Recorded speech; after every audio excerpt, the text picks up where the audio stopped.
and nitrogen cycle. Usually the atmospheric process is regularly happening and everything is constantly maintained in the atmosphere, but human intervention changes everything in the atmosphere. The percentage of oxygen, carbon dioxide, nitrogen, everything will be get changed. That generally called as a pollution, right? And how the human activities are changing the nitrogen cycle.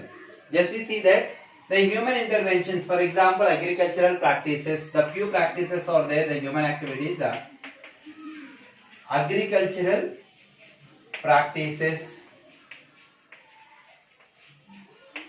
and industrial effluents. Industrial effluents, right?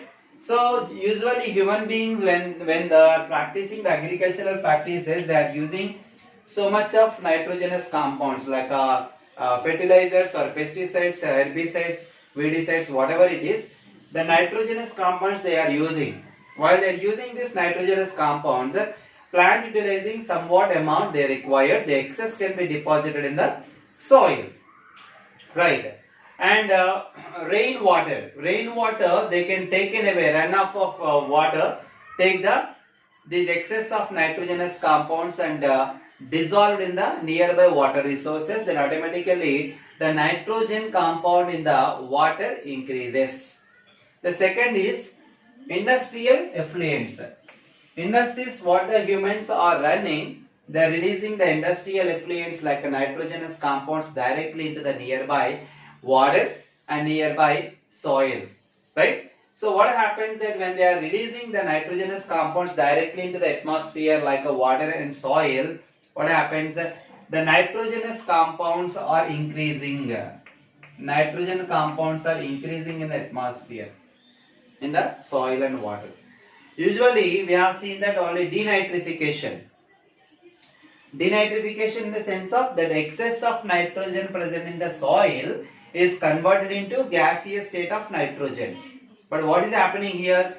Before the nitrogen present in the soil is converted into free nitrogen or gaseous nitrogen, the nitrogen is deposited in the soil and going down to the underground water.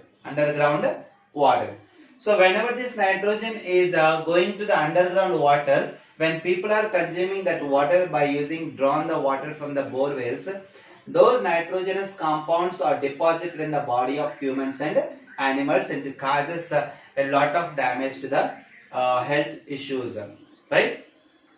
And also these nitrogenous compounds are mostly dangerous to the humans and damaging the animals' health also.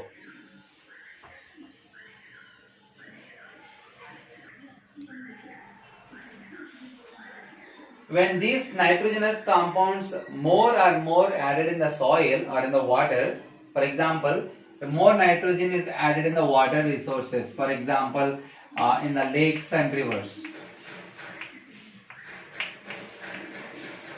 They are added in the lakes and rivers. What happens? This high accumulation of the nitrogen increase the development of some algal forms. Some algae can be developing in the water. So whenever nitrogen is more added in the water, the unwanted algae is growing. When algae is growing in the water, what happens? This algae use more oxygen. When this algae using more oxygen, the oxygen deficiency occurs in the water that affects the remaining plants and the animals in the water. So that automatically the remaining aquatic life will be disturbing. This is also another damage by the human activities. Whenever we are producing high amount of nitrogen by the human activities, this nitrogen is travel along with the rainwater and added to the water resources, and also this water whenever added to the water resources, the unwanted algae are growing. These unwanted algae are consuming more oxygen that causes the deficiency of oxygen to the rest of the aquatic life, and that can be disturbing the or imbalancing the environment. This is the major cause of human intervention in the nitrogen cycle.